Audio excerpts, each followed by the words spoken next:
Boa noite, pessoal. Meu nome é Julia Caramati, eu sou acadêmica de medicina do 7º período da Faculdade de Ciências Médicas de Minas Gerais e hoje, junto com o meu grupo, que é composto pela Gabriela, pela Isadora, pelo Luiz e pelo Rodrigo, nós vamos falar um pouquinho sobre a contagem de carboidratos, que é um assunto de extrema relevância.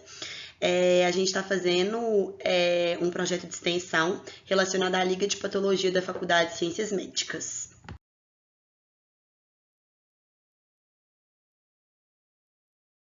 Então, de forma bem simples, né?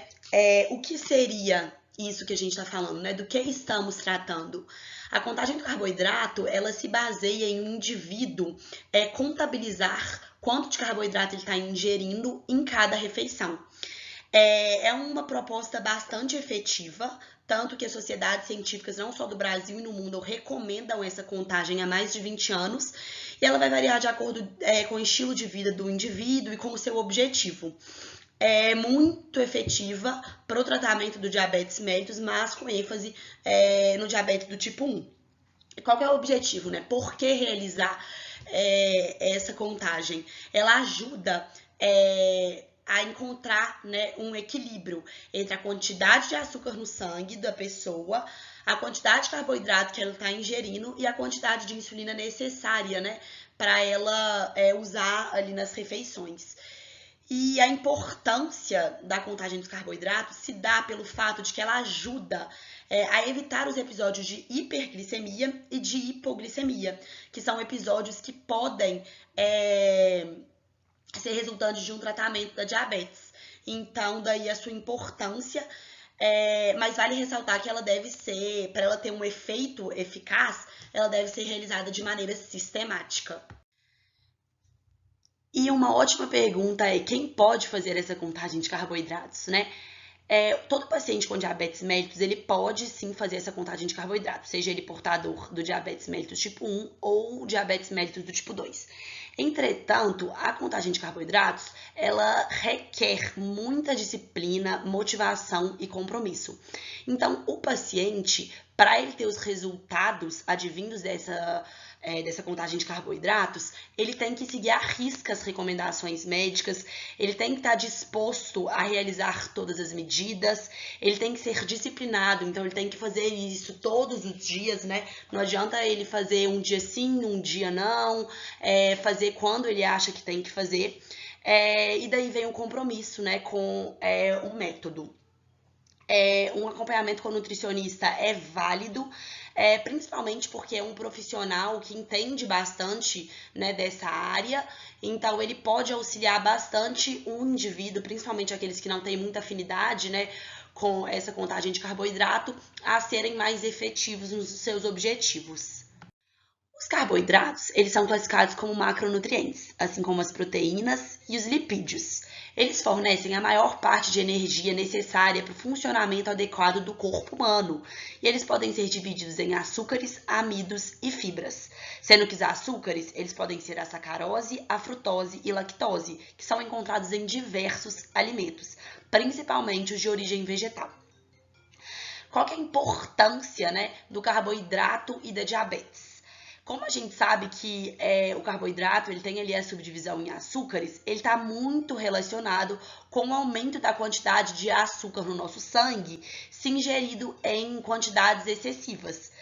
Então, vamos pensar, a gente comeu muito carboidrato, e aí o que vai acontecer? A glicose no nosso sangue, que é o açúcar no nosso sangue, ele vai aumentar de forma muito expressiva, causando assim a hiperglicemia.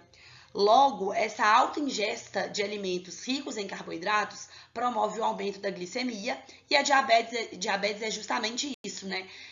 A diabetes é essa hiperglicemia. Por isso, essa correlação tão importante entre o carboidrato e a diabetes. Agora, a gente pode ver os 3 macronutrientes e a relação de quanto tempo um alimento ele influencia na concentração da glicose no sangue. Primeiramente, 100% dos carboidratos vão se transformar em glicose, então eles vão se transformar em açúcar de 15 a 2 horas. Em relação às proteínas, cerca de 30 a 60% vai se transformar em glicose e um período de 3 a 4 horas. Já no que tange as gorduras, apenas 10% vai se transformar em glicose e isso demora cerca de 5 horas. Então, o que a gente pode chegar de conclusão? Todo carboidrato que a gente ingerir vai virar glicose no nosso organismo. E o tempo é muito curto em relação às proteínas e às gorduras. As proteínas e as gorduras, elas não viram todas glicose e elas têm um tempo maior para que haja essa transformação. Então, por isso, é importante enfatizar mais uma vez a contagem de carboidratos. Por que não faz contagem de proteínas e por que não faz contagem de gorduras? Porque são os carboidratos que estão muito relacionados com esse aumento da glicemia na corrente sanguínea. Bom, e quais alimentos têm carboidrato? Muita gente acha que carboidrato é só pão, né? Tá ali só no pão, só no arroz. Mas existem inúmeros alimentos que têm carboidratos, como por exemplo, as frutas e sucos, os açúcares e iogurtes, mel, refrigerantes, grãos vegetais. Então é muito importante para o paciente entender quais alimentos têm carboidrato. Às vezes é muito comum o paciente falar assim: eu não como doce, mas eu como 5 bananas durante o dia. Gente, a banana, ela é rica em carboidrato. Então, ele não tá fazendo, na cabeça dele, ele acha que ele tá fazendo uma escolha adequada, mas ele não tá fazendo uma escolha tão adequada. Então, por isso a importância de saber também quais alimentos têm carboidrato, para ver quais alimentos você pode comer, quais alimentos você deve evitar, e assim, ter um equilíbrio bom na dieta. Bom, tenho diabetes, nunca mais vou poder comer açúcar? Não, né, gente? As coisas não funcionam assim. O açúcar ele pode ser ingerido, o carboidrato ele pode ser ingerido, desde que a quantidade desse consumo não ultrapasse o recomendado para o paciente. Então, tem que haver um equilíbrio, certo? A glicemia, ela não vai depender da fonte de carboidrato, mas sim da quantidade. Então, por exemplo, seu corpo ele não vai saber se está vindo de um chocolate, de um arroz, de um macarrão. O importante é a quantidade que você está ingerindo. Então, é importante fazer essa diferença aí também, porque às vezes, né, como eu já falei, às vezes o paciente ele troca um chocolate por 2 bananas, mas aí, né, a fonte está mudando, mas a quantidade está aumentando e isso não é adequado. Esse slide aqui, ele é bem chocante, eu acho que essa é a intenção dele, né? Realmente chocar, realmente causar um impacto. Ele demonstra a quantidade de açúcar que tem em cada alimento desses aí, né? Em cada uma dessas bebidas. Atentem-se aqui pela Coca-Cola. A cada latinha de Coca-Cola que você ingere, você tá colocando para dentro do seu corpo essa quantidade aqui de açúcar. É realmente assustador, né? Então, aqui serve uma reflexão, né? Pra gente selecionar bem os produtos que a gente está colocando para dentro do nosso corpo, pra gente ter uma alimentação mais saudável, pra gente evitar os produtos industrializados, porque quando falam que a quantidade de açúcar é muita, às vezes a gente não acredita, mas esse slide aqui ele pode demonstrar isso para vocês de forma bem expressiva.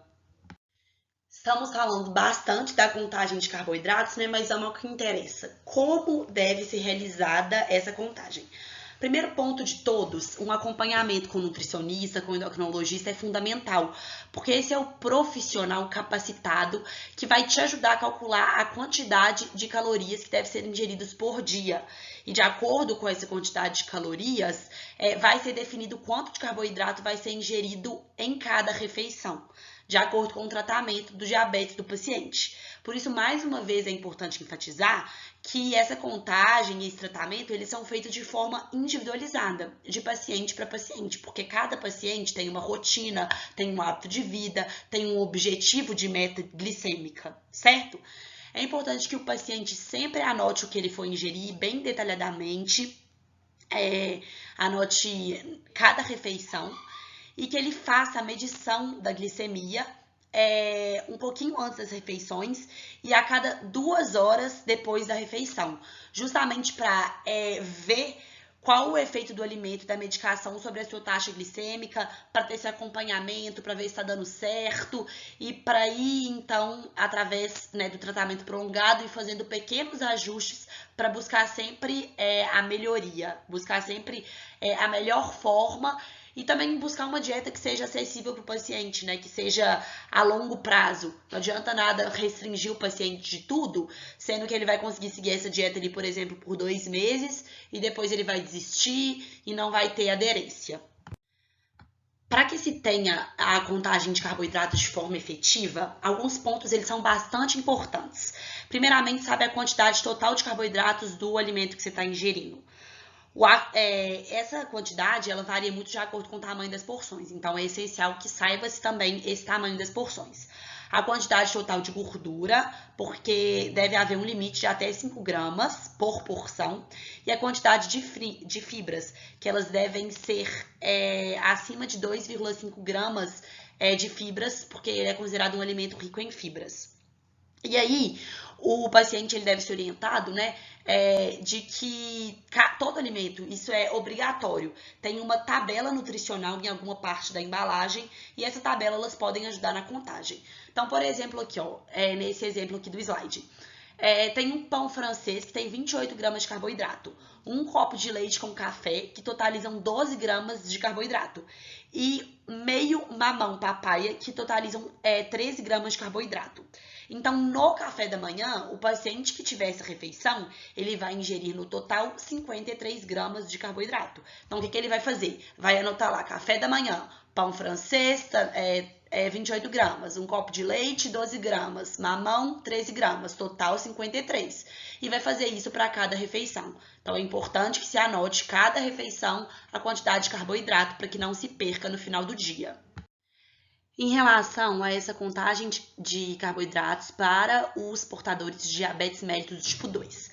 Para aqueles pacientes que eles fazem o controle da doença com atividade física, com uma dieta ou com o uso de antidiabetogênicos orais, essa quantidade de carboidratos ela deve ser estipulada previamente pelo nutricionista, com base no peso do paciente, na prática de atividade física, no estilo de vida, ou seja, na individualidade do paciente. E aí, após estabelecida essa quantidade de carboidratos, ela deve ser ingerida em cada refeição e deve ser mantida essa quantidade sempre, até a consulta subsequente ou até quando o nutricionista achar necessário mudar o plano alimentar. Então, esse portador de diabetes mellitus tipo 2, ele deve manter essa quantidade constante. Já falando um pouquinho dos portadores de diabetes mellitus tipo 1 que fazem uso de insulina no esquema insulínico tradicional. Primeira coisa de tudo, o paciente deve conhecer a quantidade de carboidrato a ser ingerida em cada refeição e deve manter esse valor constante. Como que ele vai fazer isso? Através de uma avaliação com o nutricionista, que vai estabelecer esses valores para o paciente.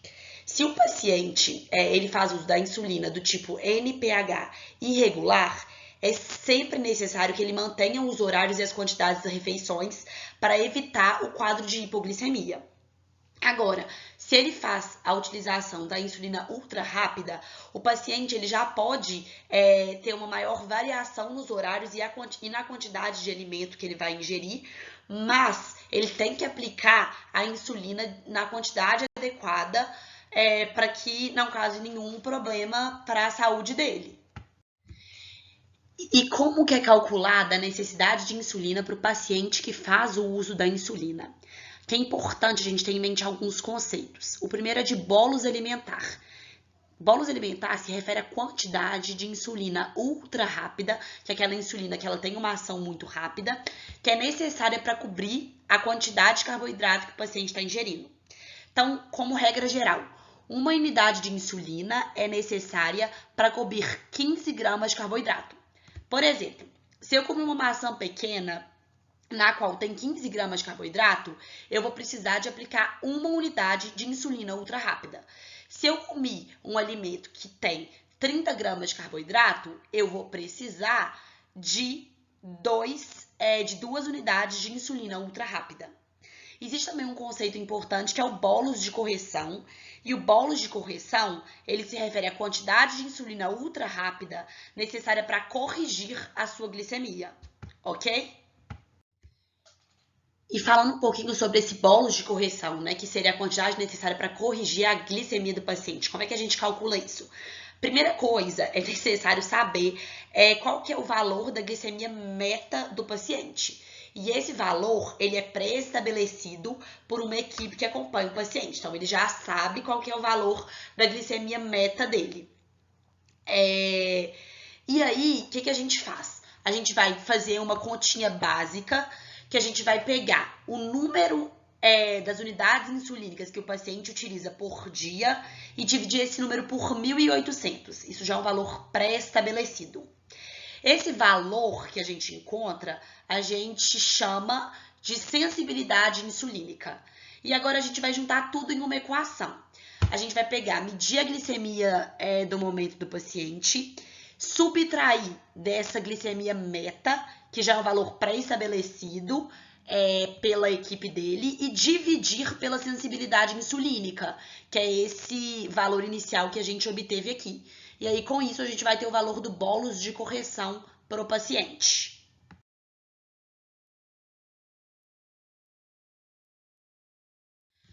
Existem alguns alimentos na qual não é necessária essa contagem de carboidratos. Por exemplo, vegetais, água, café, queijo, carne de boi, ovo, adoçante, azeite. E por que não é necessária, né?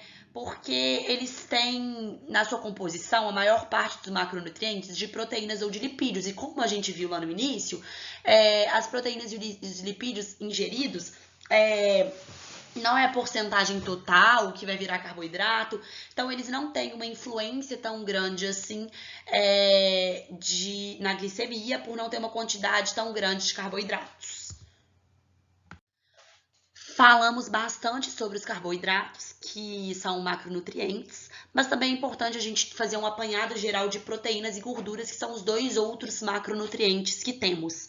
As proteínas, elas estão correlacionadas, né, com o crescimento e reparação de tecidos, muito presentes em derivados de leites, ovos, carnes, feijão, lentilha, em peixes, e cerca de 15 a 20% das nossas calorias diárias, elas devem ser advindas da ingesta de proteína. Então, é importante manter uma ingesta adequada aí, né, no quesito proteína. Em relação às gorduras, elas são fontes de energia também, importantes condutores de vitamina lipossolúveis. As vitaminas lipossolúveis, a gente fala que é a CAD, né, vitamina K, vitamina E, vitamina D e vitamina A. Até 30% das calorias elas devem ser secundárias às gorduras e são muito presentes nos óleos vegetais, banho animal, margarina, manteiga, maionese e creme de leite. Tem que ter muito cuidado com o tipo de gordura que a gente vai ingerir. A gente sabe que as gorduras trans elas fazem mal, elas são muito correlacionadas a evento cardiovascular, aumento de colesterol. Então é importante sempre selecionar, importante fazer o uso com consciência de todos esses alimentos aí, porque tudo em excesso faz mal. De forma geral, para que o paciente ele consiga ter um bom controle glicêmico, além da contagem de carboidrato, outros fatores são extremamente importantes. O paciente ele precisa ter uma dieta balanceada e saudável, ele precisa seguir essa dieta à risca, seguir essa dieta na maior parte dos dias, atrelada a uma atividade física regular, né? A atividade física a gente sabe que a Organização Mundial da Saúde ela indica pelo menos 150 minutos por semana, então ele pode fazer ali, né, todo dia meia horinha, que, né, já ajuda. Atrelar sempre a atividade aeróbica, a atividade anaeróbica, isso também é importante. E deve ser sempre realizado um acompanhamento médico e nutricional, porque são os profissionais que podem, né, direcionar melhor o paciente, podem tirar mais dúvidas e podem contribuir com os resultados positivos do tratamento. Um ponto que pega muito, não só o paciente com diabetes, mas qualquer pessoa que quer emagrecer, qualquer pessoa que quer seguir uma dieta, como que eu vou conseguir seguir uma dieta balanceada, né? O que eu posso fazer para me ajudar? Sempre incluir frutas, legumes, verduras nas refeições. Às vezes, antes de comer o prato principal, pode comer um prato cheio de folha verde, uma salada antes, que tem muita fibra, que ajuda na saciedade. Evitar exageros e alimentos ultraprocessados, então evitar aquela questão de compulsão. Para isso, o paciente ele pode mastigar mais devagar, porque isso aumenta a saciedade. Em relação aos alimentos ultraprocessados, tentar não comprar mesmo. Existem hoje inúmeras receitas fitness que podem ser uma outra alternativa para o paciente que gosta, por exemplo, muito de doce, tentar ir ali para um lado mais saudável, uma receita que seja saudável e que ainda assim, né, cause essa vontade, passe essa vontade do doce. E alimentar com calma é extremamente relevante, porque o paciente ele consegue pensar no que ele está comendo, ele consegue adquirir maior saciedade, mastigar, triturar os alimentos, e aí dessa forma é possível manter uma dieta balanceada. Então, como conclusão, percebemos que o tratamento do diabético ele não precisa ser um tratamento de proibição, de restrição. Ele deve ser um tratamento de reeducação alimentar, na qual o paciente ele aprende a priorizar alimentos saudáveis, alimentos que não tem tanto carboidratos, mas se ele tem uma vez ou outra a vontade de comer um alimento né, que seja fora do padrão, ele está permitido desde que ele siga os planejamentos indicados pelo nutricionista e pelo endocrinologista. A contagem de carboidratos ela é um método bastante eficiente, mas para conseguir ter bons resultados, o paciente deve sempre ter muita disciplina, disposição, compromisso para realizar essa contagem de forma adequada. Esse método ele ajuda bastante no controle glicêmico, evita variabilidades no valor de glicemia, então evita quadros de hiperglicemia e de hipoglicemias. E manter a diabetes sob controle, ela certamente diminui riscos de complicações da doença, como doenças cardiovasculares, como doenças oftalmológicas, renais e até mesmo outras complicações, como, por exemplo, amputação e cegueira. Dessa forma, o paciente ele deve aderir ao tratamento, deve estar sempre retornando nos especialistas e deve mudar o seu estilo de vida, tendo uma dieta mais saudável, fazendo atividade física, se necessário fazendo uso da insulina ou de antidiabetogênicos orais, para que em conjunto ele tenha a doença sob controle e aumente a expectativa de vida.